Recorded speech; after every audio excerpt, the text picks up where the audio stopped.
airport's always expensive. It's something we all assume. But it's pretty pricey. DIA shopping will cost you, but according to the airport's rules, there's a limit on how much, a 15% markup. Something at the airport should only cost 15% more than it does outside. Feature roast grande. So I decided to put that to the test. One order inside DIA, Thank you. the other order outside. Price goes from $2.95 to $4.55. That's a 54% markup here at the airport. And it isn't just my boring order. $18.90. Susie tried my trick too. Been 13 $13. Yeah. So you could have saved $5 on Going that off order. property. Hold on for departure to all A gates. Steve on your side spent time logging prices inside Concourse B.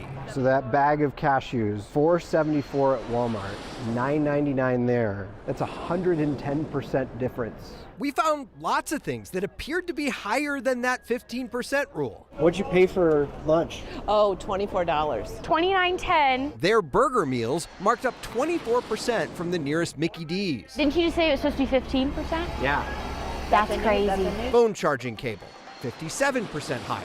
Licorice, 129% more here than at the Walmart nearby.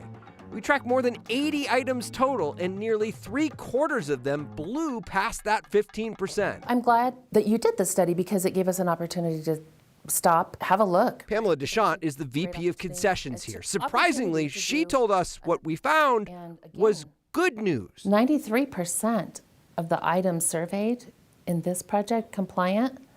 That's pretty darn good. Compliant? Technically, because the airport gives businesses wide latitude on how to determine the starting point for that 15% markup. The concessionaire submits price comparables. This bag of chips is comparable to these 3 off-site locations, all of which are in the Denver metro area. We asked for those price comparables. McDonald's doesn't use the price of coffee at its nearby Tower Road location. They compare coffee to Caribou, Panera, and Dunkin'. Sky Market's 20-ounce Pepsi and Coke for $3.95. Those prices come from high-end grocery stores. We found it was a 32% markup from the price at Walgreens. Aha, these are big box retail stores that we're comparing. Big box stores are still like on the street, right? Why wouldn't that be a comparable price?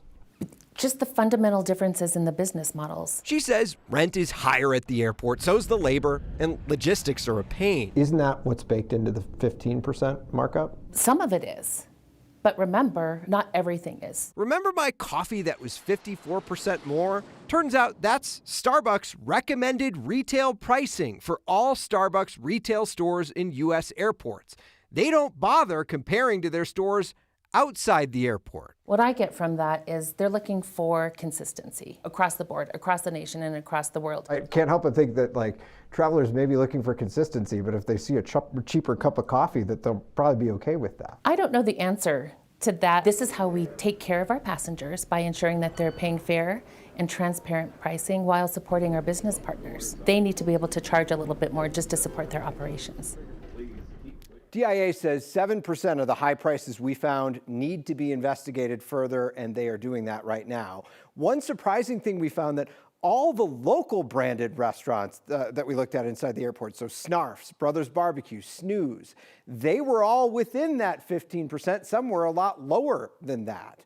We have a lot more on this tomorrow on 9 News, starting with 9 News Mornings, where we'll talk about an airport that has a really strict street pricing policy, and we'll look at an effort by some state lawmakers to keep costs down for any consumers in a captive situation like at the airport. I'm Steve Stager, Steve on your side, 9 News.